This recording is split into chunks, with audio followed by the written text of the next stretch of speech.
आजपासून मूळ विषयाला सुरुवात करतोय. कालपर्यंत त्याची पार्श्वभूमी बघितली आपण आणि त्याचा फायदा एकच आहे की विषयाचं स्पष्टीकरण सुरू झालं की आपल्याला त्याची अडचण वाटणार नाही.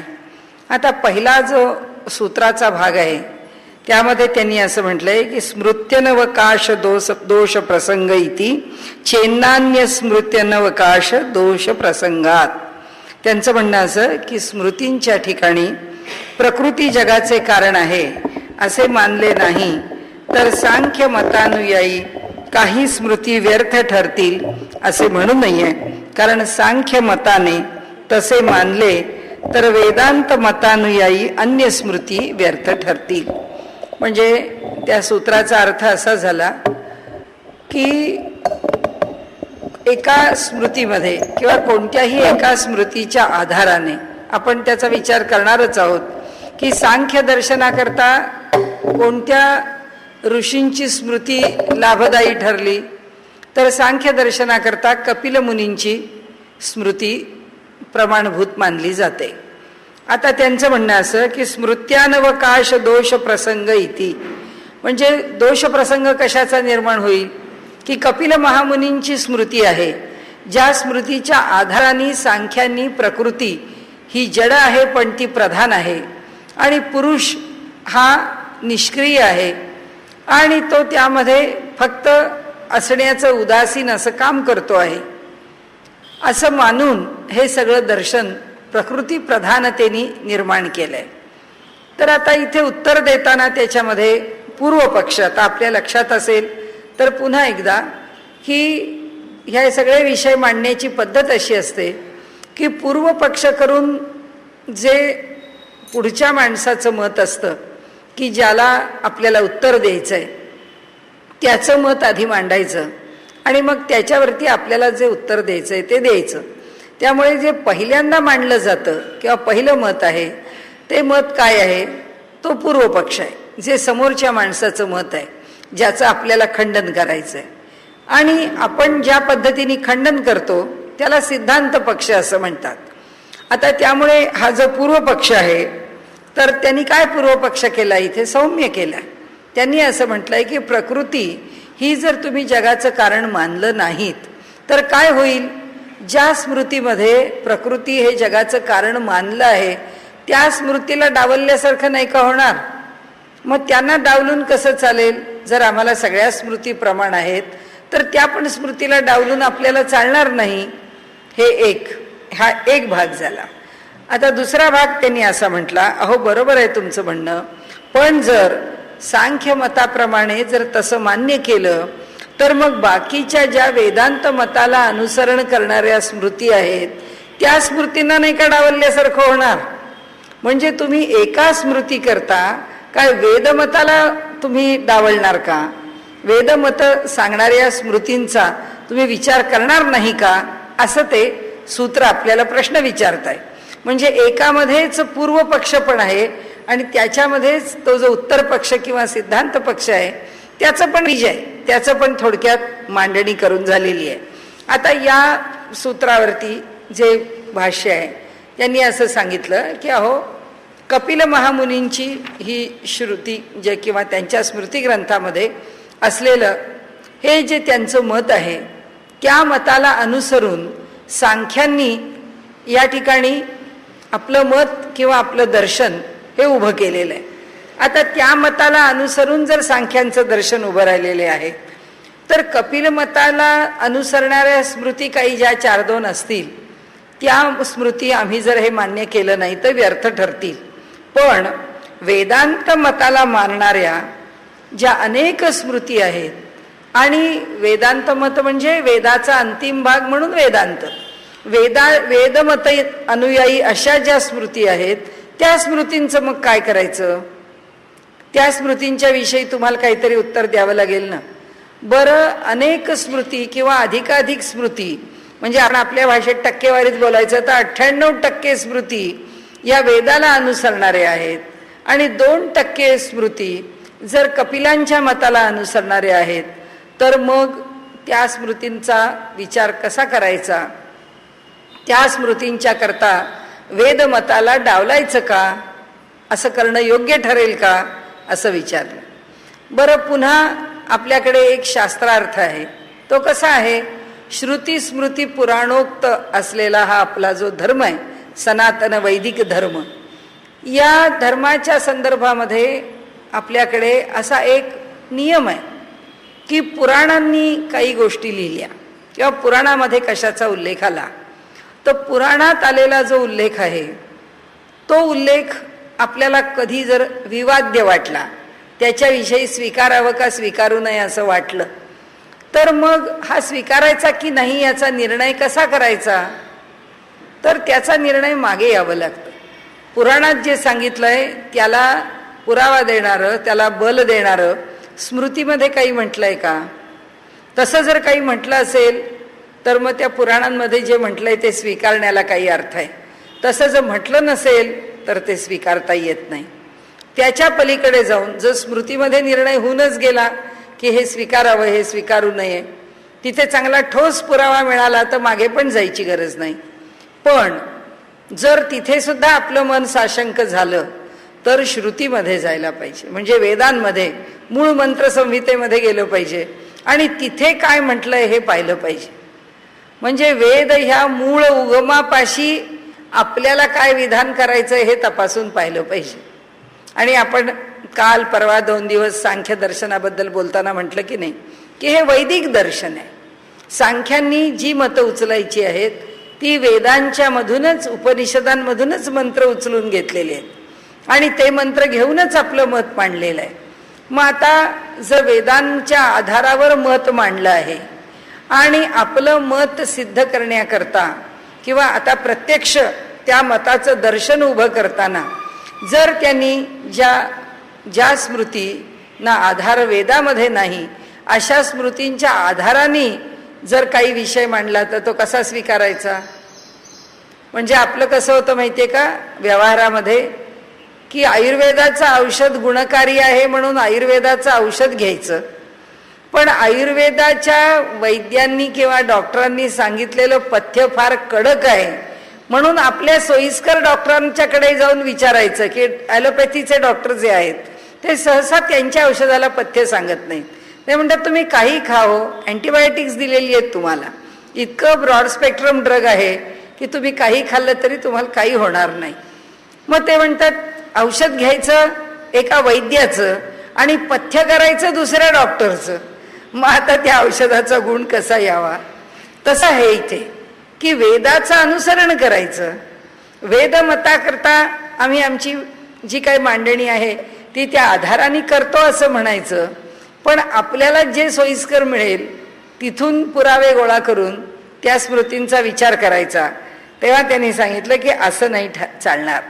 जेव्हा स्मृतींच्या ठिकाणी विरोध आला, पुराणांच्या ठिकाणी विरोध आला तर स्मृतीत बघा, आता स्मृतींच्या ठिकाणी विरोध आला आता श्रुतीमध्ये बघा, म्हणजे वेदामध्ये बघा. वेदामध्ये बघितल्यानंतर जर का तुम्हाला तिथे योग्य मत मिळालं ठीक आहे, तुम्हाला अनुकूल मत नाही मिळालं तर त्याचा स्वीकार होऊ शकणार नाही. दुसरं असं की प्रकृतीला कारण मानणाऱ्या श्रुती किती नाहीत हे मुळामध्येच आपण पहिल्या अध्यायामध्ये सिद्ध केले. पहिला अध्याय कशा करताय की ब्रह्म हेच जगाचं कारण आहे हे सिद्ध करण्याकरताच आहे. मग आता त्यांनी सांगितलं की अहो आम्ही आधीच सिद्ध केलेलं आहे की ब्रह्म हे जगाचं कारणच आहे. आता एकदा एवढं सिद्ध करून झाल्यानंतर आता पुन्हा पुन्हा त्याची काय चर्चा करायची आहे, हा एक आमचा मुद्दा आहे म्हणाले. आता पुन्हा याला अनुकूल असणाऱ्या काही श्रुती आहेत की ज्या श्वेताश्वतरासारख्या उपनिषदामध्ये वगैरे आहेत. आता त्यांनी सांगितलं ठीक आहे, आम्ही तर आमच्या उपनिषदांच्या एवढ्या ढीकभर संदर्भाने आम्ही एवढ्या 4 विभागांमधून हे सिद्ध केलं आहे की ह्या जगाचं कारण हा परमात्माच आहे, परब्रह्मच आहे. आता ते म्हणाले स्मृतींचं घ्या. स्मृतींच्या मध्ये जी सगळ्यात पुरातन स्मृती किंवा त्या सर्व स्मृतींच्या मध्ये ज्या स्मृतीचा अधिकार अनन्यसाधारण आहे अशी जी मनुस्मृती आहे त्या मनुस्मृतींनी सुद्धा तुमच्याप्रमाणे मानलेलं नाही आहे. बरं, ती मनुस्मृती समाजामध्ये मान्यता पाहून का राहिलेली आहे?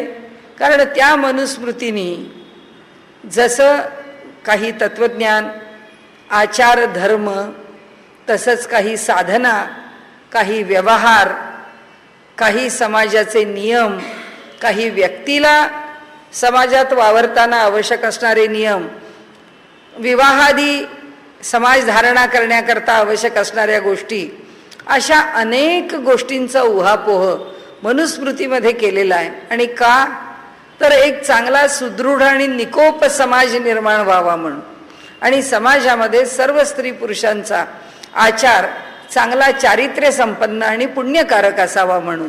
मग यासारखी इतकी महत्त्वाची स्मृती आपण आज मनुस्मृतीवरच्या लोकांच्या लिखाणावरती जाऊ नका, आपण मनुस्मृती मुळातून वाचा. कारण नाहीतर आपल्या मनामध्ये शंका येईल की अहो तुम्ही काय त्या मनुस्मृतीचा आधार देताय. आजकाल तर त्या मनुस्मृतीच्या बद्दल लोकांनी काहीही लिहिलेलं आहे. आजची जी सवंग विचार करण्याची पद्धती आहे त्याच्यावरती आपण विश्वासून पुढे जाऊ नका. जसं आपल्याकडे कर्णाच्या विषयी लिहिलेल्या अनेक कादंबऱ्या आणि आत्ता टी व्हीवर चालू असलेली कर्णाची सिरियल, याचा मूळ महाभारताशी काही संबंध नाही. सगळं कथानक विकृत करून जर तुमच्या समोर आलं आणि टी व्हीवरचा कर्ण हाच खरा कर्ण म्हणून जर तुम्ही भांडायला लागलात तर तुमच्याशी काय बोलणार समोरचा माणूस? तो म्हणणार अहो महाभारतात असं काहीच नाही आहे. या लोकांना जे वाटलं ते त्यांनी लिहिलेलं आहे. त्यांनी जे काय लिहिलं आहे त्याला काहीतरी आधार तर पाहिजे ना. त्या आधाराशिवाय जर लोक काही लिहायला लागले तर आपण काय करणार?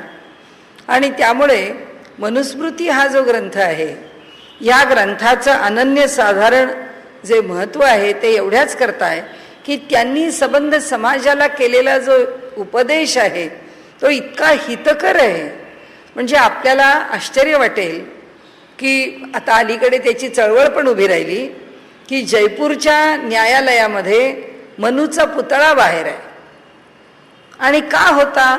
त्याचं कारण एक की खरा न्याय निवाडा करण्याकरता जसे कायदे असतात, आपल्या स्मृतिग्रंथामध्ये कायदेच आहेत की कायद्यांचा सुद्धा विचार करताना कायदे पंडितांनी ज्याचा आदर करावा असा हा स्वयंभूव मनुराजा आहे. आणि ह्या मनूनी त्या अशा एका श्रेष्ठ पुरुषांनी निर्माण केलेली ही स्मृती आहे. आणि म्हणून हे एवढं आपण का बोललो मनूबद्दल? कारण आपण आजच्या काळामध्ये सांप्रत पुष्कळ उलटं सुलटं काहीतरी ऐकतो. आणि त्यामुळे आपल्याला जर शक्य असेल तर मराठीमध्ये मनुस्मृतीची उपलब्ध असलेली भाषांतरं जर आपण वाचली असली तर प्रश्नच नाही, पण वाचली नसली तर एकदा वाचायला हरकत नाही. आपल्याला कळू शकतं की किती प्रकारांनी त्यांनी समाज व्यवस्थेमध्ये स्थैर्य येण्याकरता, कुटुंब व्यवस्था सुस्थिर राहण्याकरता, समाज जीवन अत्यंत समाधानी आणि ज्याला आपण भयरहित होण्याकरता कोणते कायदे असावेत त्याचा इतका बारकावेने विचार केला आहे. मग वैयक्तिक साधना, समाजामध्ये धर्माचं दृढीकरण, ह्या तर गोष्टी आहेतच. तर आपल्या पुढे सांगण्याचा हेतू असा आहे की ज्या प्रकारे सांख्य म्हणतात त्या प्रकारे मानण्याकरता वेदात कुठेही अधिकार नाही, कुठेही आपल्याला आधार मिळत नाही. असं त्यांनी कुठेही म्हटलेलं नाही की जड प्रकृती ही जगाचं कारण असू शकते. मग आता म्हणाले आम्ही कसं स्वीकारावं? दुसरं असं आहे की हे जे मनू आहेत त्या मनूंनी सुद्धा स्मृती म्हणून आम्हाला पाठिंबा दिला आहे असं आता या ठिकाणी सूत्रावरती भाष्य करताना म्हटलं. दुसरं काय? दुसरं असं की जे कपिल मुनी जे आधी होऊन गेले ते ज्यांचा उल्लेख श्रेष्ठ अशा ग्रंथांमध्ये आहे, वेदांमध्ये आहे, गंगा अवतरणाच्या करता ज्यांनी या सगरपुत्रांशी ज्यांचा संबंध आला, ज्यांनी देवहूती नावाच्या त्यांच्या मातेला, आपल्या भागवतामध्ये उल्लेख आहे, त्यांनी आपल्या मातेला उपदेश केला, असे जे कपिल मुनी आहेत त्यांनी जे दर्शन सांगितलं आहे, असं म्हणतात की ते कपिल मुनी आणि हे वेदरहित म्हणजे परमात्म्याला न मानता, परब्रह्माला न स्वीकारता हे दर्शन निर्माण करणारे कपिल मुनी हे भिन्न असतील. नाही तर त्यांनी जो तिथे उपदेश केलेला आहे किंवा त्यांचा जो तिथला अधिकार आहे त्या अधिकारानुसार या दर्शनाची सूत्र जाणवत नाहीत.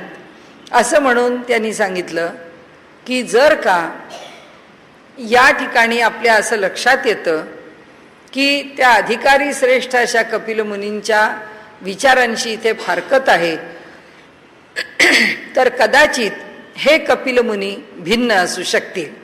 आता म्हणून पुढचं सूत्र घेतलंय, इतरेषां चानुपलब्धे. हे सांख्य स्मृतीच प्रमाण मानली तर तिथे आलेल्या अनेक महत्वाच्या गोष्टी श्रुतीत उपलब्ध होत नाहीत. म्हणून कपिल स्मृती प्रमाण मानू नये. कारण एका स्मृतीचं प्रामाण्य स्वीकारण्याकरता तुम्हाला वेदामध्ये किंवा श्रुतींच्या मध्ये किंवा तुम्हाला इतर ठिकाणी उपनिषदामध्ये, वेदांतामध्ये, स्मृतींमध्ये कुठेही जर त्याचा उल्लेख मिळत नाही, कपिल स्मृती आणि कुठेतरी पुराणात एवढ्या उल्लेखावर जर तुम्ही सांख्य दर्शनाकरता हा आधार घेऊ लागलात तर तो आधार बळकट नाहीये, तो आधार फार लवचिक आहे.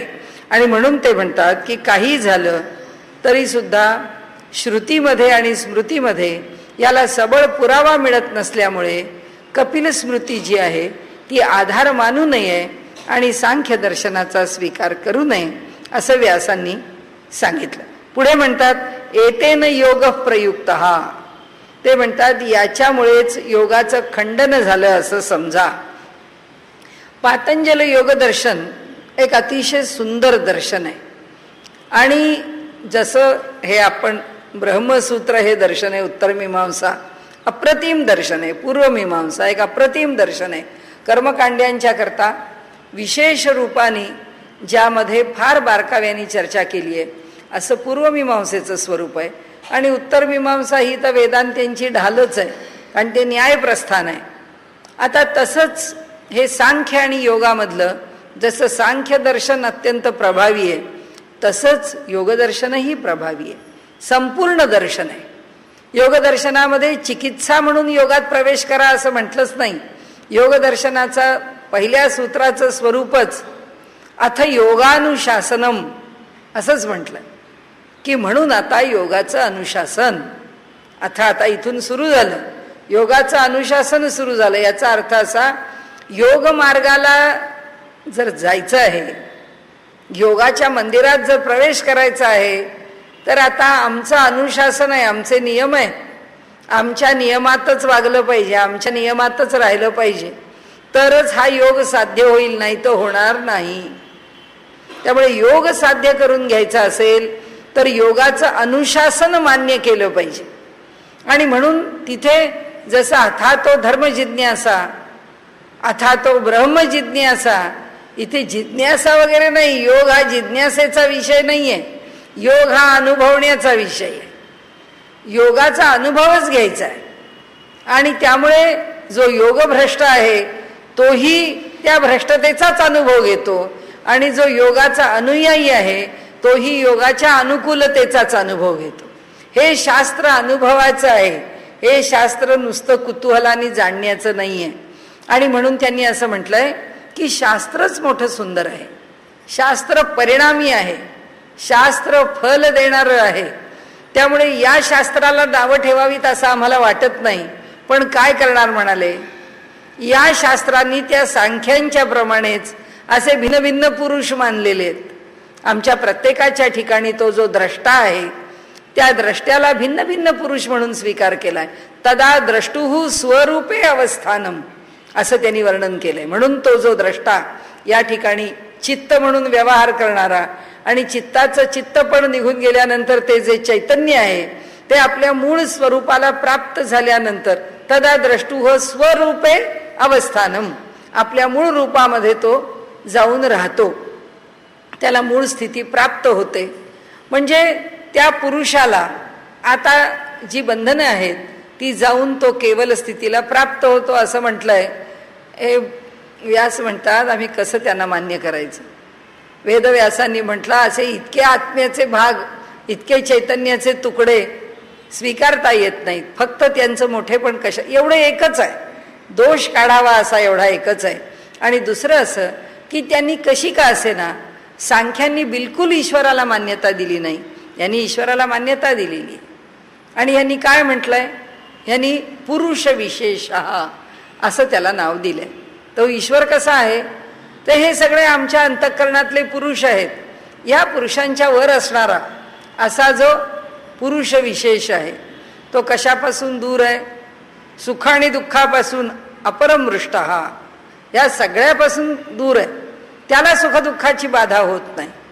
आणि विशेष अधिकारांनी संपन्न असलेला असा जो पुरुष योगाने मान्य केला आहे, पुरुष विशेष, त्यामुळे त्यांनी म्हटलं की ठीक आहे, ईश्वराला अनुग्रहाकरता तरी योगदर्शनाने स्वीकारलंय, आणि त्याही पेक्षा नुसतं स्वीकारलंय म्हणून आम्ही त्याला फार दोष देत नाही असं नाही म्हटलं.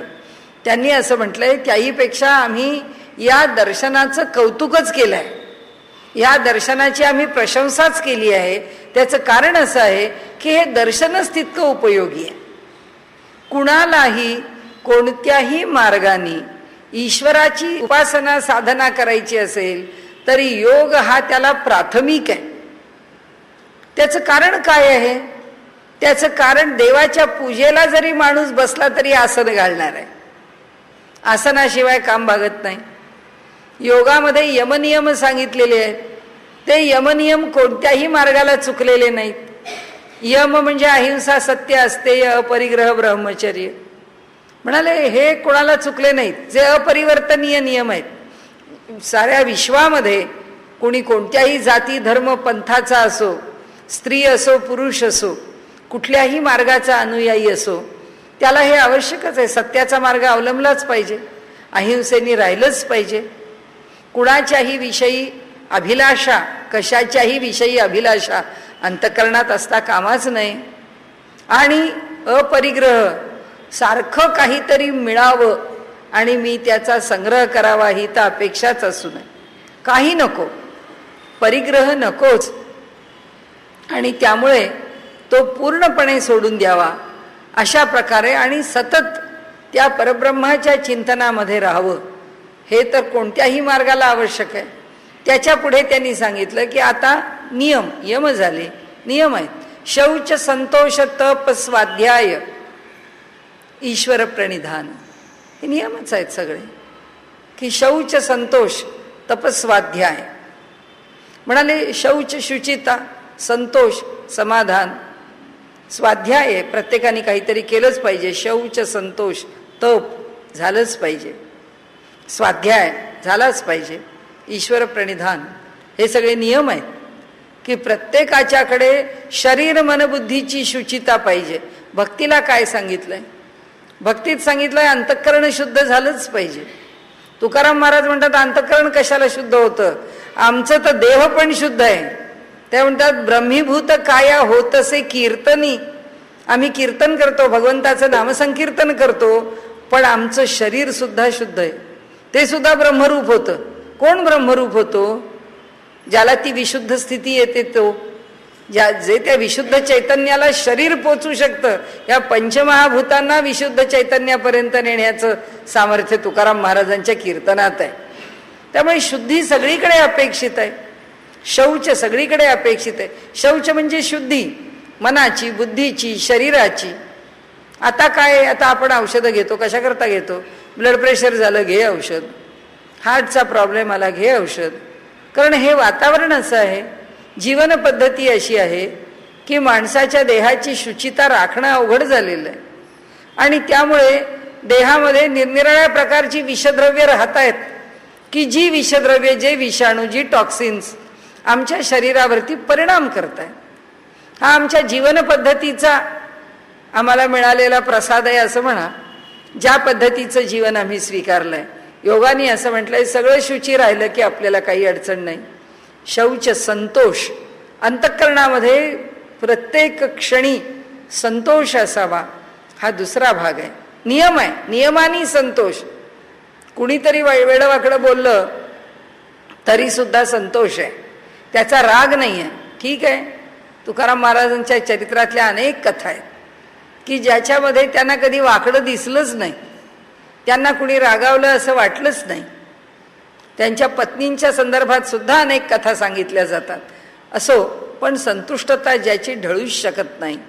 संतोष, तप, आपल्याला जे काम नेमून दिलेलं आहे किंवा जी आपली स्वकर्म आहेत, आपल्या धर्माप्रमाणे आपल्याला प्राप्त झालेली, म्हणजे स्त्री आहे म्हणून स्त्री धर्माप्रमाणे, पत्नी आहे म्हणून पत्नी धर्माप्रमाणे, माता आहे म्हणून माता धर्माप्रमाणे, समाजाचा घटक म्हणून एक नागरिक या धर्माने, ज्या ज्या पद्धतीने आपण सर्वत्र जोडले गेलेले आहोत, त्या धर्माने आपलं जे कर्तव्य आहे ते कर्तव्य आपण योग्य प्रकारे करणं, हे सुद्धा तप आहे. की शक्यतो त्यात कधी न चुकणं, आपल्याकडनं शक्यतो चूक होता कामा नये, असं घडलं पाहिजे, असं झालं पाहिजे. हे तप आहे. बाकीचं तप तर पुष्कळ मोठं आहे, त्याला तर काय म्हणजे त्याला मर्यादा नाही. असं शरीराच्या माध्यमामधून संयमाचा विचार करताना फार मोठं मोठं तपाचरण करता येईल, पण सामान्य मनुष्याच्या ठिकाणी आपला कर्तव्याच्या बाजूनी आपण दूर जाऊ नये, हे आपलं तप आहे. त्यामुळे शौच, संतोष, तप, स्वाध्याय, आपला काहीतरी स्वाध्याय झालाच पाहिजे, काहीतरी रोज स्वाध्याय झाला पाहिजे. स्वाध्याय म्हणजे आपल्या धर्मग्रंथांच्या संदर्भात आपण वाचलं पाहिजे. आमचा विश्वास आहे का नाही नसू दे ना, कुणी सांगितलं सगळे आस्तिक पाहिजेत म्हणून? नास्तिक आणि आस्तिक हा काही 100% आस्तिक असतो का? हा पण 100% आस्तिक नसतो. आणि नास्तिक हा तर कधीच 100% नास्तिक असू शकत नाही. त्यामुळे नास्तिकांनी सुद्धा काय मोठी माणसं म्हणतात, हे कुणाला म्हणायचं? आमच्या घरातल्या मुलांना म्हणायचं. की मुलं म्हणतात आमचा देवावर विश्वास नाही, नसू दे ना, पण आई सांगतीये म्हणून कर. आईवडिलांवर तर विश्वास ठेवायला पाहिजे, ज्या घरात राहतोस त्या घरावर तर विश्वास ठेवायला पाहिजे, कारण शेवटी त्या घराशी आपली काही बांधिलकी आहे. म्हणून त्या घराला मान्य आहे म्हणून 1 मिनिट तरी कर बस. माऊली पण म्हणतात मोठके निमिष देत जाई गा. आपल्या मुला नातवंडांना रोज 1 मिनिट तरी आपण द्यायला लावलाच पाहिजे. जोपर्यंत घराशी बांधिले, जोपर्यंत आम्ही एकमेकांची नाती मानतो आहोत, तोपर्यंत एवढं करा असा आग्रह मुलांना करायचा. आम्ही कुठे म्हणतो तू आमच्या देवाला मान? आम्ही नाही म्हणत, कारण आम्हाला माहिती आहे की आमच्या प्रत्येक प्रार्थनेतच सामर्थ्य इतकं आहे की ते त्या मुलांनी अश्रद्धेने केलं तरी ते त्याला योग्य मार्गाला नेणार. आपल्याला कुठे काळजी करायचं कारण आहे? त्याला जे वाचायला सांगू, जे म्हणायला सांगू तेच त्याला योग्य मार्गावर नेईल, त्याची आपल्याला काळजी करायची कारण नाही. पण त्याला 1 अर्ध मिनिट तरी काहीतरी म्हणायला लावणं रोज, एवढीच काळजी आपण करायची, ह्याच्यापेक्षा नाही. आणि त्यामुळे स्वाध्याय आणि ईश्वर प्रणिधान आहे आपला अभ्यास. अभ्यास याचा अर्थ असा की आमच्या मुलांना त्याची ओळख व्हावी. आज तरुण मुली आहेत, वयाने 35च्या आहेत, 40च्या आहेत, त्यांना आमच्या धर्मामधल्या अगदी साध्या साध्या संकल्पनासुद्धा माहीत नाहीत, कारण संस्कार नाही ना, त्या विषयाचा संस्कार नाही. म्हणून स्वाध्याय आहे. तुम्हाला आवडतं का नाही आवडतं? तुमचा महाभारताच्या वरती इतिहास म्हणून विश्वास आहे की नाही? तुमचा रामायणावरती इतिहास म्हणून विश्वास, आम्हाला त्याच्याशी काही घेणं देणं नाही. रामायणाची पूर्ण कथा समजून घ्या, महाभारताची पूर्ण कथा समजून घ्या. आमच्या पुराणात काय सांगितलं वाचत राहा. तुम्हाला विश्वास वाटावा म्हणून वाचा आम्ही म्हणत नाही, वाचा. पण काहीतरी माहिती होईल. काहीही माहीत नाही असा सुद्धा प्रसंग आपल्याला लोक पाहताना लक्षात येतो. त्यामुळे योगाने सांगितलंय की हे सगळं झालंच पाहिजे, ईश्वर प्रणिधान झालंच पाहिजे. म्हणून वेद म्हणतो योगाला डावलण्यासारखं काही आहे का हो? त्यांनी जे यमनियम सांगितले ह्यात नाही म्हणण्यासारखं काही नाही. आसन करायला सांगितलं, म्हणाले भक्ती करा, ज्ञानाचा अवलंब करा की कर्माचा करा. कर्मा करता सुद्धा आसनाची आवश्यकता आहे, कर्मा करता सुद्धा प्राणायामाची आवश्यकता आहे, कर्मा करता सुद्धा प्रत्याहाराची आवश्यकता आहे. सगळं यम नियम आसन प्राणायाम प्रत्याहार. कारण यज्ञ करायचा म्हटलं की गुरुजींना विचारावं लागतं काय काय नियम आहेत, काय काय केलं पाहिजे, काय खाल्लं पाहिजे, काय न खाल्लं पाहिजे. वर्ज्यावर्ज्य आहे ना, प्रत्येक कर्माला वर्ज्यावर्ज्य आहे. त्यामुळे प्रत्याहार आहे, आमची धारणा आहे त्याच्या मागे. आणि म्हणून त्यांनी सांगितलं कोणतंही कर्मकांड सुद्धा योगाशिवाय होत नाही, भक्ती सुद्धा होत नाही. आणि ज्ञानी मनुष्याचं ज्ञान ग्रहण करताना सुद्धा चित्तवृत्ती एकाग्र झाल्याशिवाय त्याला ज्ञानाची प्राप्ती होत नाही. आणि म्हणून ते म्हणतात एतेन योग प्रयुक्त हा, की एवढ्यानी आम्ही फक्त योगाबद्दल आम्हाला आपलं तेवढं बोलावं लागलं म्हणून आम्ही बोलतो. दुःख आहे व्यासांना की जे योगशास्त्र आम्हाला फार पसंत आहे त्या योगशास्त्राबद्दल आम्हाला बोलावं लागतं. का बोलावं लागतं? त्याचं कारण असं की त्यांनी ईश्वराचं अस्तित्व पूर्ण मानलं असतं तर बरं झालं असतं. त्यांनी नाही मानलं, पण सांख्यांसारखं पूर्ण डावललं पण नाही. त्यांनी सांख्यांच्या पेक्षा एक पाऊल पुढे टाकून त्यांनी अंशभावाने अंशात्मक ईश्वर स्वीकारला. आणि दुसरं असं की त्यांनी पुरुष विशेष नावाने ईश्वराला स्थान दिलं. त्याला त्यांनी पुरुष विशेष असं म्हटलं. आणि आता पुढचं सूत्र आहे, न विलक्षणत्वादस्य तथात्वंच शब्दात. जगत हे ब्रह्मापेक्षा वेगळ्या लक्षणांनी युक्त असल्यामुळे ब्रह्म जगाचे कारण नाही, जगाचे वेगळेपण श्रुतीवरूनही समजते. आता त्यांनी काय म्हटलं की जग जे आहे त्याचे गुणधर्म बघा आणि ब्रह्म आहे त्याचे गुणधर्म बघा. परब्रह्मापासून जर जग निर्माण झालं, कारणापासून कार्य निर्माण झालेलं आहे, तर कार्यामध्ये कारणाचे काहीतरी गुण पाहिजेत की नाही, असं त्यांचं म्हणणं आहे. की दूध आहे, दुधापासून दही निर्माण झालं, तर दुधातले काही गुण दह्यामध्ये असले पाहिजेत की नाही, तर काहीतरी गुण त्या कार्यामध्ये असले पाहिजेत त्या कारणाचे. असं घडलं पाहिजे, असं सामान्यतः घडतं असं त्यांचं म्हणणं आहे. की आता गव्हापासून पदार्थ केला, ज्वारीपासून केला आणि कुठल्या तरी डाळीपासून केला, ते पदार्थ भिन्न आहेत. त्याच्यामध्ये गव्हापासून बनवण्याची वेगळी चव आहे, ज्वारीपासून बनवण्याची वेगळी चव आहे. म्हणजे पदार्थ खाल्ला की अहो ही भाकरी आहे, ही ज्वारीची आहे, अहो हा फुलका आहे, हा गव्हाचा आहे, हा भेद आम्हाला कळतो. म्हणजे काय, कारण कार्यात अनुस्यूत आहे. आम्ही जर रवा शिजवला आणि कोणी सांगितलं हा भात खात, आपण म्हणू असं काय सांगता, हा काय भात नाही, भात तांदूळापासून होतो. म्हणजे मूळ वस्तूपासून जे कार्य झालेलं आहे त्या कार्यामध्ये कारण अनुस्यूत आहे असा एक भाग आहे. पण सगळ्याच कार्यात कारण कुठे अनुस्यूत असतं असंही होतच असं नाही, असंही सर्वत्र दिसतंच असं नाही. त्याची पण उदाहरणं आहेत. की जसं पाणी आहे, की पाणी जे आहे ते हायड्रोजन आणि ऑक्सिजन या दोघांच्यापासून झालेलं आहे. आम्ही पाणी पितो, त्या पाण्याला ना हायड्रोजनचे गुणधर्म आहेत आणि ना पाण्याला त्या ऑक्सिजनचे गुणधर्म आहेत.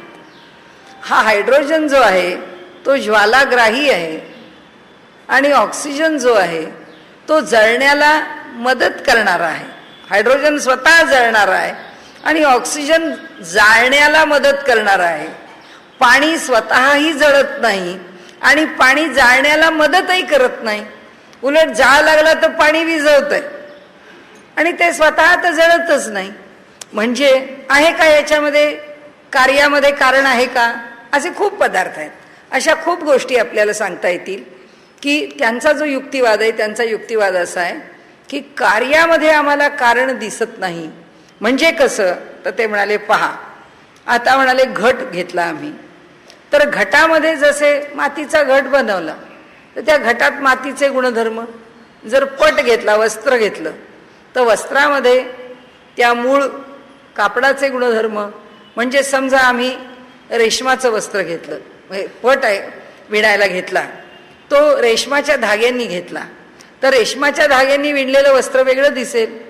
सिंथेटिक धागा घेतला, वस्त्र विणलं, वेगळं दिसेल. सुती धागा घेतला, वस्त्र विणलं, वेगळं दिसेल. आणि म्हणून त्यांनी सांगितलं की वेगळं वेगळं धागे घेतले तरी सुद्धा त्या मूळ धाग्याचा परिणाम वस्त्रात दिसतो.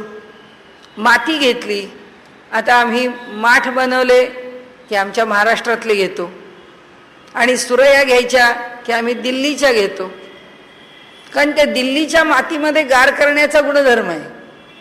ते काय पद्धतीने भाजतात आम्हाला माहीत नाही, पण आमचा इथला भाजलेला माठ उत्तम पाणी गार करतो. पण आमच्या इथल्या सुरया त्यांच्यासारख्या टिकत नाहीत.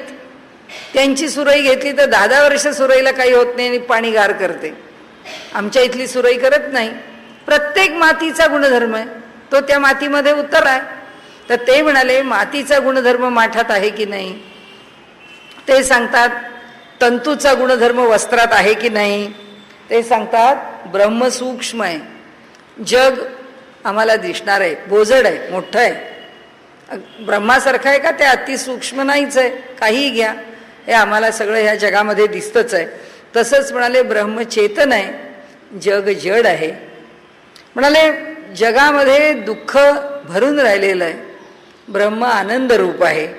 तसंच ब्रह्म शुद्ध आणि निर्मळ आहे आणि जगामध्ये बहुतेक दोष आहेत, प्रत्येक वस्तूमध्ये दोष आहे.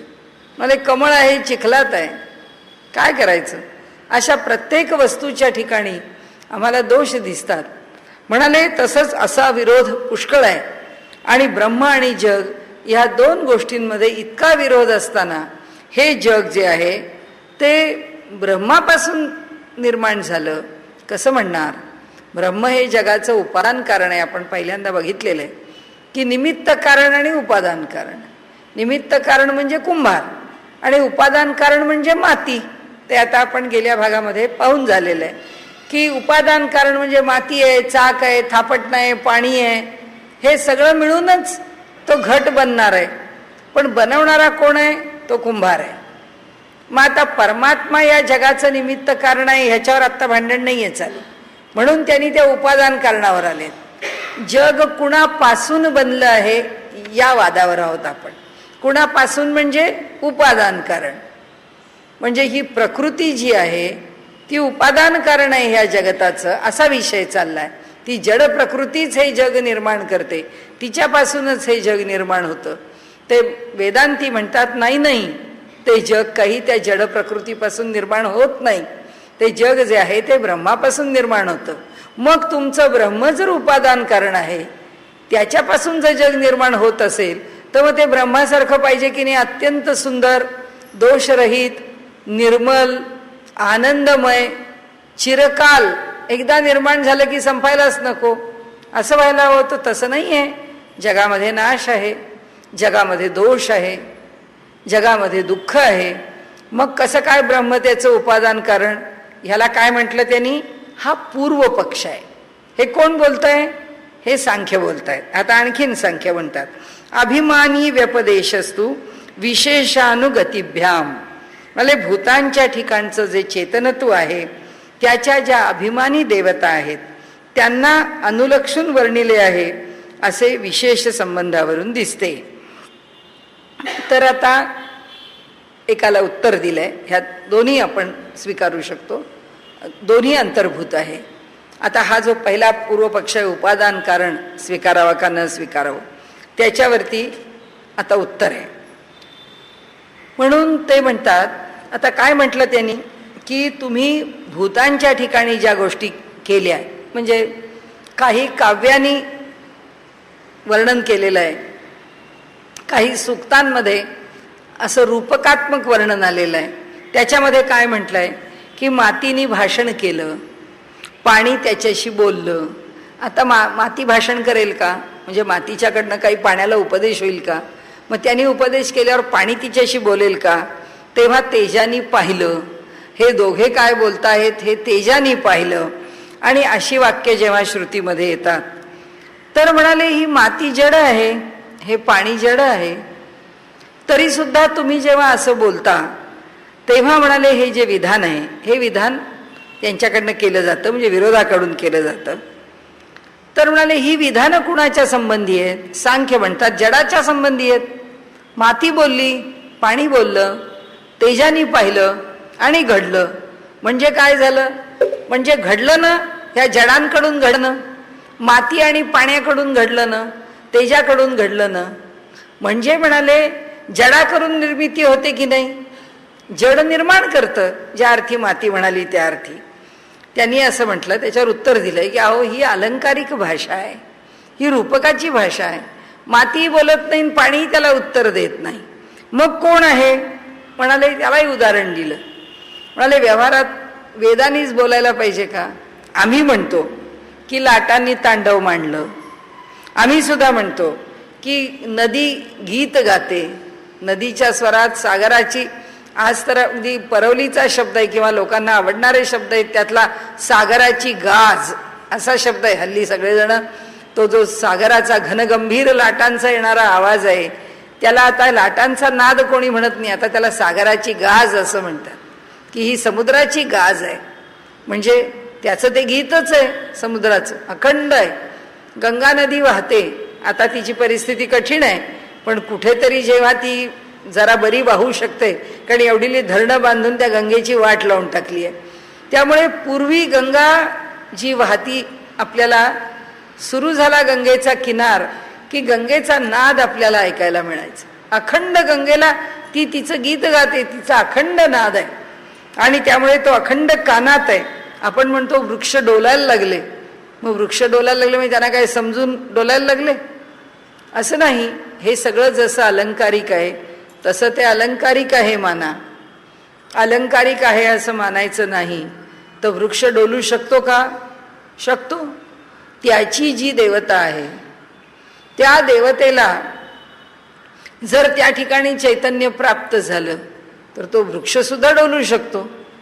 त्या देवतेला त्या ठिकाणी जागृत करण्याचं सामर्थ्य आमच्यामध्ये आलं तर ते जागृत होतं. गंगा आहे का? तशी हो आहे. गंगा नुसता नाद करते का? नाही. गंगा नुसता नाद करणारी नाही आहे.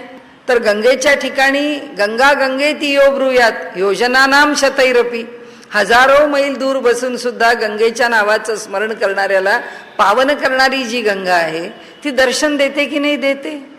कितीतरी लांब बसून देते. म्हणाले कोणाला नाही दिलं? त्या रोहिदास सांभाराला दिलंय दर्शन. तर रोहिदास सांभार जाता येता लोकांचे जोडे दुरुस्त करायचा. एका माणसाला, एका ब्राह्मणाला असं वाटलं की बरं आहे आपला जोडा दुरुस्त करून घ्यावा. त्यांनी जोडा दुरुस्त करून घेतला आणि त्या रोहिदासांनी सांगितलं, तो कधीच आपल्या जागेवरून हल्ला नाही आणि गंगेचा निस्सीम भक्त आहे. आणि तो म्हणाला माझं एक काम करा, हा एक पैसा घ्या माझ्याकडे काय असणार, पण हा घ्या आणि गंगेला द्या तेवढा. माझी पत्नी नेहमी म्हणते आपण दर्शनाला जावं. आम्ही गंगेपासून 8 कोसावर आहेत, पण माझं जाणं काही होत नाही. जेव्हा गंगा बोलवेल तेव्हा जाऊ म्हणाले, पण तुम्ही गंगेला स्मरण केलंय म्हणून माझा पैसा द्या. बरं म्हणाले. हा ब्राह्मण जेव्हा तिथे गेला त्या ठिकाणी गंगेच्या दर्शनाकरता, तेव्हा त्यांनी तिथे आपला आंघोळ वगैरे झाली, तिथं स्मरण केलं गंगेचं आणि म्हणाले या रोहिदासाने दिलेला पैसा आहे, तो पैसा गंगेला दिला पाहिजे. म्हणून त्यांनी तो पैसा जो आहे आंघोळ झाल्यानंतर तिला अर्घ्य देताना गंगेच्या किनाऱ्याच्या अलीकडे उभा राहिलेला पाण्यामध्ये त्यांनी तिच्याकडे तो पैसा फेकला गंगेमध्ये आणि गंगा प्रकट झाली आणि तिने एक नवरत्नांचं असं एक कडं त्याच्याकडे फेकलं की हे घे, हा रोहिदासाचा प्रसाद आहे, त्याचा पैसा आला ना, हा त्याला दे. आता ब्राह्मण म्हणाला हे असलं सोन्याचं कडं त्याला कोण देतंय? त्यांनी ते सोन्याचं कडं घेतलं, तो आला. तर मला सोन्याचं कडं तर आपल्याही घरात राहायचं नाही ना, आपण त्याचं काही करूही शकणार नाही, हे राजाला योग्य आहे. म्हणून इतक्या अगदी अशा अनमोल अशा रत्नांचं कडं घेऊन तो राजाकडे गेला आणि राजाला त्यांनी ते कडं दिलं आणि राजाला सांगितलं की राजा हे अप्रतिम असं कडं आहे. तर राजाला फार आनंद झाला. त्यांनी आपल्या पत्नीला दिलं. पत्नी म्हणाली एक कडं कसं असेल? कडं म्हणजे हातातलं कंगन, हातातलं घालण्याची वस्तू. म्हणाले कुणीही सोनार एक वस्तू बनवत नाही, तो त्याची जोडी बनवतो. त्यामुळे म्हणाले ह्याच्याबरोबरची दुसरी बांगडी किंवा हे कडं घेऊन या, पण हे एक कसं मी हातात घालणार? आता राजा म्हणाला मला आली पंचायत, माझ्याजवळचं नाही. त्यांनी ब्राह्मणाला बोलावलं. ब्राह्मणाला म्हणाले की हे असं असं आहे. तो म्हणाला आता हे मिळवणं अवघड आहे, हे कसं मिळालं हे मी सांगू कसं? हा पुन्हा निघाला, हा पुन्हा रोहिदासाकडे आला आणि म्हणाला ही अडचण आहे आता त्यांनी खरं खरं सांगितलं. तो म्हणाला गंगेची इच्छा. तो म्हणला नाही तू चल आणि राजाला दुसरं कडं निर्माण करून दे. त्या रोहिदासाला घेऊन तो राजाच्या दरबारात आला आणि त्यांनी सांगितलं आता ते काय, तो बिचारा ह्याचं काम करणारा जोडे बूट दुरुस्त करून देण्याचं काम त्याच्याकडे होतं काय? त्याच्याकडे नेहमीच चामडं असायचं, त्या चामड्यातच तो गंगा ठेवायचा.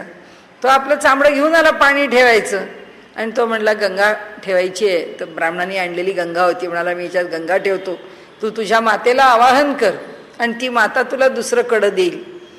त्याप्रमाणे त्या राजदरबारामध्ये राजाच्या समोर गंगा मातेला आवाहन करण्याचं या रोहिदास सांभारांना विनंती केली. त्यांनी आपल्या मातेला आवाहन केलं, मोठी कळवळून प्रार्थना केली. म्हणाले कुणाला तरी संकटात का टाकतेस? त्यांनी माझ्याकरता तो पैसा घेतला, तुला आणून दिला, तू ते कडं दिलं ठीक आहे, मनुष्य स्वभाव आहे, मोह आहे, त्यांनी घेतलं असेल, पण आता त्याला संकटात टाकू नकोस, दुसरं कडं दे. आणि म्हणून त्यांनी ते दुसरं कडं मागितलं आणि त्या मातेने ते कडं तिथे दिलं. कडं नाही, त्या ठिकाणी ती प्रकटच झाली. सगळ्यांना तिचं दर्शन मिळालं गंगा मातेचं. आणि तो राजा म्हणाला, केवढा अधिकार आहे तुझा. म्हणाले, तू कधी गंगेचं दर्शन घेतलं नाहीस. तर त्यांनी राजाला सांगितलं, अरे गंगेच्या दर्शनाकरता काय गंगेच्या किनाऱ्यावर जावं लागतं का? मन चंगा तो काथवट में गंगा. जर माणसाचं मन स्वच्छ असेल, निर्मळ असेल, तर माझ्या या चामड्याच्या भांड्यामध्ये सुद्धा गंगाच आहे. तिला काय अडचण आहे, तिचं पावित्र्य कुठेच ढळत नाही. आता हे अनुभव आहेत. आता आपण हा अनुभव का घेतला? कारण सांख्यांनी असं म्हटलं की अहो, तुमच्याकडे ती जड माती बोलते, तुमच्याकडे ते जड पाणी बोलतं, तुमच्याकडे ते जड तेज पाहतं, मग त्यांनी निर्माण नाही का केलं? तर वेदांत्यांनी काय म्हटलं, अहो तो वृक्ष बोलत नाही, तो वृक्ष डोलत नाही, तो समुद्र जो आहे, तो समुद्र आपला मार्ग करून देतो. समुद्र दुसऱ्याशी भाषण करतो. आता आपल्याला प्रत्येक चरित्रामध्ये जाण्याचं कारण नाही, कृष्णचरित्रामध्ये सुद्धा आपल्याला माहिती आहे की समुद्राने कशी मदत केली वगैरे वगैरे. तर हे सगळं निर्जीव आहे का जिवंत आहे? हे सगळं निर्जीव आहे का चेतनामय आहे? आपल्याला तत्वज्ञानाच्या भाषेत सुद्धा जाण्याची गरज नाही. इथे तत्वज्ञानच बोलतो आहोत, पण व्यवहारात सुद्धा विचार केला तरी सुद्धा ज्या ज्या संत सत्पुरुषांच्या जीवनातले चमत्कार पाहिले आहेत ते सगळेच सांगतात की अहो, माती बोलते का? बोलू शकते. कारण चालते का? चालू शकते. ज्ञानेश्वर माऊलींनी भिंत चालवली, चालली. माती चालली की नाही? तशी वेदात माती बोलली. तर वेदांती असं म्हणतात, अहो ती बोलते कशी, ती चालते कशी? त्याचं कारण असं आहे की त्याच्या ज्या देवता आहेत त्या देवता प्रसन्न झालेल्या आहेत, किंवा त्या देवतांना उद्देशून असलेली ती श्रुती आहे. ती श्रुती मातीला उद्देशून नाही. तुम्हाला जर माती मातीच वाटत असेल आणि तुम्हाला पाणी जर H2Oच वाटत असेल तर ती पाण्याला उद्देशून आहे असं समजू नका. नाही तर तत्वतः असं आहे, पाणी पण चैतन्यमय आहे, माती पण चैतन्यमय. पाणी जर चैतन्यमय नसतं तर गंगेला रूप आलं नसतं आणि गंगेचं रूप प्रकट होऊन सगळ्या दरबारात दर्शन मिळालं नसतं, झालंच नसतं दर्शन. कारण हे सगळं चैतन्यमय आहे म्हणून ज्ञानेश्वर माऊली भिंतीवर बसून गेले. माती चैतन्यमय आहे म्हणून, नाही तर ती चालली असती का? तिच्यावर ही भावंड बसली असती का?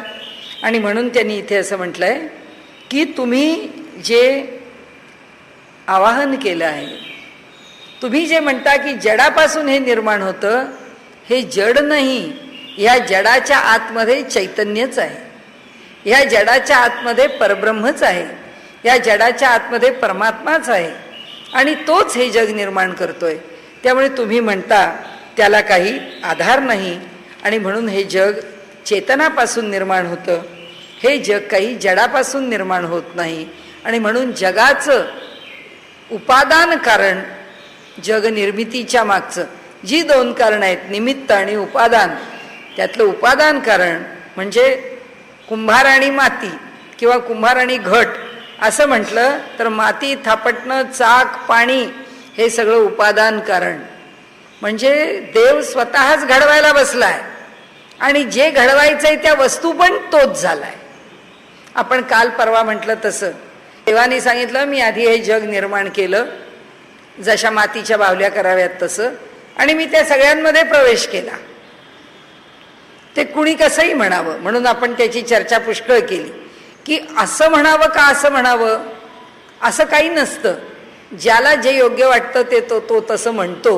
आणि याच्याकरता आपण श्रेष्ठ वेदांत्यांची 5 मतं पाहिली, मध्वाचार्यांपासून शंकराचार्यांपर्यंत. त्यांच्यात भांडण आहे का? भांडण नाही, मनाचं समाधान आहे, दुसरं काही नाही. एखादा पदार्थ खाताना श्रीखंडामध्ये वेलची असावी का श्रीखंडामध्ये जायफळ असावं का श्रीखंडात फक्त केशर असावा का श्रीखंडात आंबा असावा, रुचीभेद आहे. श्रीखंड श्रीखंडच आहे, पण ते कसं खावं हे प्रत्येकजण आपापल्या आवडीप्रमाणे, तसंही ह्या आचार्यांचं रुची वैचित्र्यात आहे. आणि म्हणून त्यांनी इथे सांगितलं की चेतन हेच जगाचं कारण आहे, जड हे जगाचं कारण होऊच शकत नाही. आता पुढे गेलो आपण, आता दृश्यते तू, परंतु कारणापेक्षा वेगळ्या गुणांचे अस्तित्वही कार्याच्या ठिकाणी दिसते, म्हणून ब्रह्माला जगाचे उपादान कारण मानणे योग्य आहे. हा आता सिद्धांत पक्ष आला की ब्रह्माला उपादान कारणच माना, दुसरं काही मानू नका. आता व्यवहारामध्ये कसं दिसतं ते म्हणाले, अहो व्यवहारातले परिणाम बघा तुम्ही. त्यांनी त्याच्याकरता दृष्टांत दिले. ते म्हणाले, आपण जगामधल्या घडणाऱ्या घटना बघतो, सगळ्या घटना काय सारख्या घडतात का? म्हणाले, आपल्याला जर शेतामध्ये खत घालायला लागतं, आता खताचा आणि येणाऱ्या फळाचा काय संबंध आहे? जे खत घालतो, आता समजा आजकालची केमिकल्स आहेत, आजकालची रासायनिक खतं आहेत, याच्यामध्ये युरिया घाला, याच्यामध्ये काय तुम्हाला पाहिजे ते 19-19 घाला, 18-18 घाला, 21-21 घाला, काय जे आजकालची खतं आहेत ती, काय स्टेरॅमिल घाला, जे थोडंसं ऑर्गॅनिक आहे, सेंद्रिय आहे आणि थोडंसं रासायनिक आहे. पण ही जी खतं घातली जातात, येणाऱ्या गव्हामध्ये त्या खताचा काही अंश आहे का? म्हणजे गहू खायला लागलो किंवा पोळी खायला लागलो की आपण असं म्हणतो का? आपण म्हणतो ही लोकवांची पोळी आहे, किंवा ही सेहूरची पोळी आहे, किंवा ही काय आपल्याकडचे आणखीन जोड गहू आहे, सरबती आहे, काय आपण त्याला नावं देऊ ती. पण आपण असं म्हणू का, अहो हे 19-19चं गहू आहे बरं का, किंवा ही 19-19ची पोळी आहे? काही संबंध नाही. काय 19-19 खायला घातलंय माहीत नाही, काय त्याच्यामध्ये शेणखत घातलंय माहीत नाही, पण गहू उत्तम आहे, गव्हाला चव उत्तम आहे, एवढं आपण म्हणू शकतो. तर त्यांनी तसंच म्हटलंय की वेगवेगळी खतं आपण शेताला मध्ये घालतो, म्हणजे जमिनीमध्ये घालतो, आणि येणारं जे धान्य आहे, पिकून येणारं धान्य आहे, ते धान्य वेगळंच आहे. आता आंब्याला एवढी वेगवेगळ्या प्रकारची खतं घातली जातात, आंब्याची रुची त्या खतांपेक्षा भिन्नच आहे. त्या खताचा काहीतरी स्पर्श त्या आंब्यात आहे का?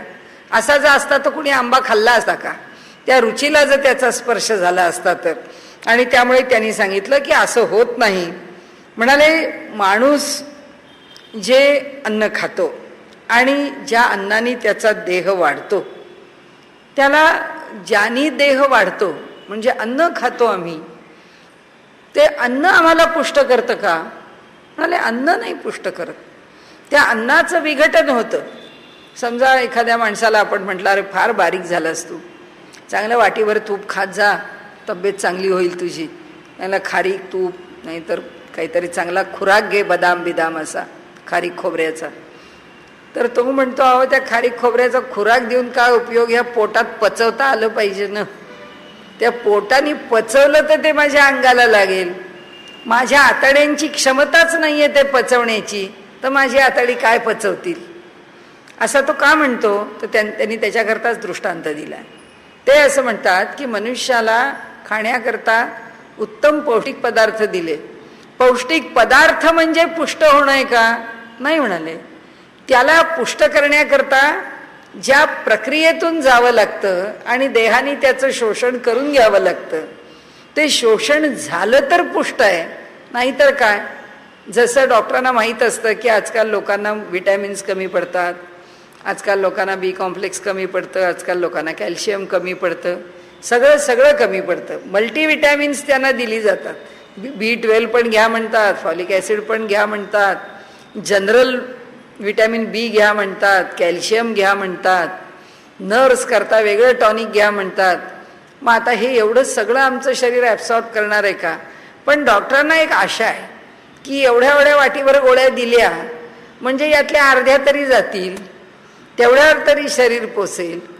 पण ज्याला खरोखरीच स्वतःच्या शरीरामध्ये सामर्थ्य आहे खाल्लेलं पचवण्याचं, तसं लोक म्हणतात ना आपल्या तोंडाने की आम्ही दगड खाल्ला तरी आम्हाला पचतो, आमची तब्येत उत्तम आहे.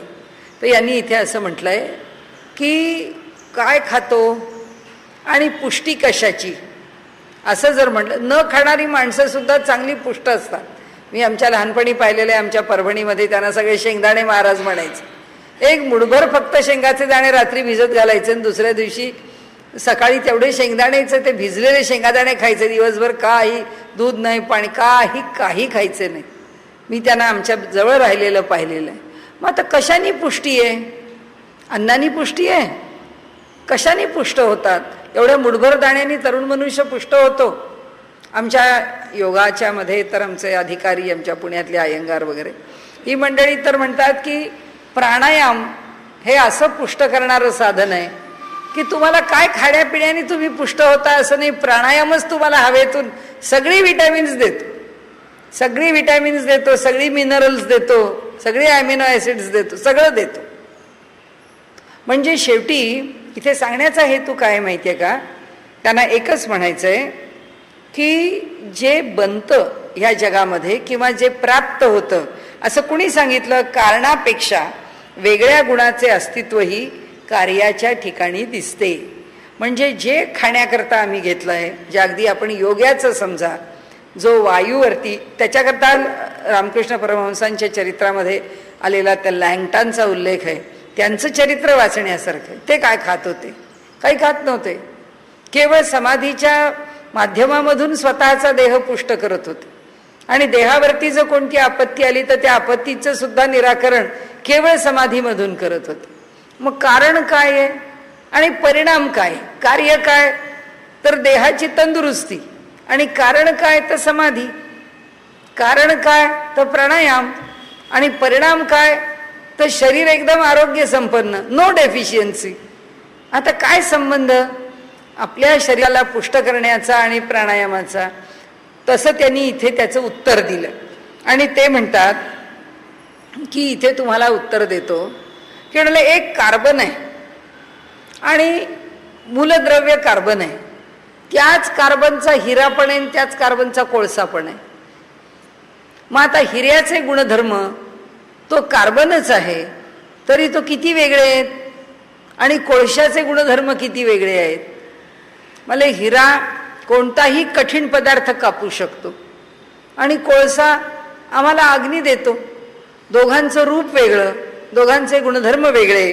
आणि म्हणून ते सांगतात की अव्यक्ताचं व्यक्त होणं, सूक्ष्माचं स्थूल होणं आणि मग ही विसंगती आमच्या लक्षात येणं. हे म्हणाले अव्यक्तातून व्यक्ततेला येताना ते कसं होईल, कोणत्या पद्धतीने ते व्यक्त होईल काही सांगता येत नाही. पण तिला सांख्यांना ते म्हणतात तुम्ही तिला विसंगती असं म्हणू नका, आम्ही तिला सुसंगती म्हणतो. कारण निसर्गामध्ये हे वेगळेपण अटळ आहे. म्हणजे आम्ही काय म्हणतो, वेदांती काय म्हणतो, वेदांती म्हणतो ही निसर्गाची विविधता आहे आणि सांख्य काय म्हणतो की ही मुळापासूनची झालेली विसंगती म्हणजे विकृती आहे. ते म्हणतात ही विकृती नाही आहे, ही फक्त विविधता आहे. हा एक भाग त्यांनी सांगितला. आणि त्यानंतर ते म्हणतात की आणखीन काही इतर चर्चा जी आहे त्याच्यामध्ये ती चर्चा करून त्यांनी असं एका निष्कर्षाला ते येतात की या जगाचं रूप काहीही असो, त्याचं वरवरचं दिसणारं दृश्य स्वरूप काहीही असो, त्याचा जो मुख्य घटक आहे तो मुख्य घटक म्हणजे ब्रह्म हे चेतनच आहे. सांख्य म्हणतात त्याप्रमाणे जड नाही. आणि एवढं बघून आपण आता उद्याचं जे सूत्र आहे त्या सूत्राचा विचार आपण उद्या करू.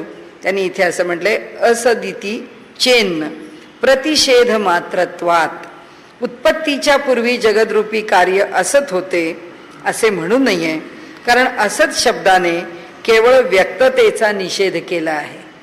म्हणजे पुन्हा इथे वेदांती काय सांगतात की आता त्याचा विचार आपण उद्या करू की अभाव कशाला म्हणतात आणि भाव कशाला म्हणतात. पण त्यांनी असं म्हटलं की जग नव्हतं असं का म्हणता तुम्ही? जग होतच पण ते अव्यक्त होतं. व्यक्ततेला आलं की आम्हाला हे असं दिसतंय आणि ते जेव्हा प्रलय होतो तेव्हा ते अव्यक्तामध्ये जाऊन बीजरूपाने राहतं, ते बीजभावाला राहतं. भगवद्गीतेत म्हणलंय ना बीजम अव्ययम, मी अविनाशी आहे, मी अक्षय राहणार आहे. पण माझं अक्षयत्व जे आहे त्याच्यामध्ये मी निर्माण केलेलं जे जग आहे ते मात्र बीजरूपाने ठेवून घेतलेलं आहे. म्हणजे त्या अक्षयामध्ये त्यांनी ज्याला साठवून घेतलेलं आहे चिरकालपर्यंत तो राहणार आहे आणि या सगळ्याचं बीज पण तो चिरकालपर्यंत ठेवूनच घेतोय. म्हणजे आम्ही व्यक्त असलो तो व्यक्त आहोत, नसलो तर अव्यक्त आहोत. देहानी आहोत म्हणून व्यक्त आहोत, देहात नाही आणि दुसरा देह नाही तोपर्यंत अव्यक्त आहोत, पण आम्ही आहोतच. स्वरूप भिन्न भिन्न आहे, त्याची रूपांतर भिन्न भिन्न असतील. त्याला कुठे कुठे कसं कसं राहावं लागेल माहिती नाही, पण ते आहेच. आणि म्हणून त्यांनी सांगितलं की हे जे असणं आहे, तुम्ही ह्या अव्यक्ताला अभाव म्हणू नका. म्हणजे पूर्वी हे जग नव्हतंच आणि आत्ता ते जन्माला आलं असं म्हणू नका. ते होतं, ते दिसत नव्हतं, ते अव्यक्त होतं, आता ते व्यक्त झालं. ह्या भूमिकेतून आता उद्याला सांख्यांचे प्रश्न सोडवायचे. आत्ताला आपण 2 भूमिकेतून सोडवले की सांख्यांनी असा विचार का करू नये, सांख्यांनी कार्य आणि कारण याच्या वादामध्ये पडू नये, सांख्यांनी कोणत्याही श्रुतीचे विपरीत अर्थ लावून आपल्याला सोयीस्कर अर्थाने वेदमंत्रांच्या ठिकाणी गल्लत करून घेऊ नये, असे त्यांनी 2-3 निष्कर्ष सांगितलेत. आजचा विषय आपण इथे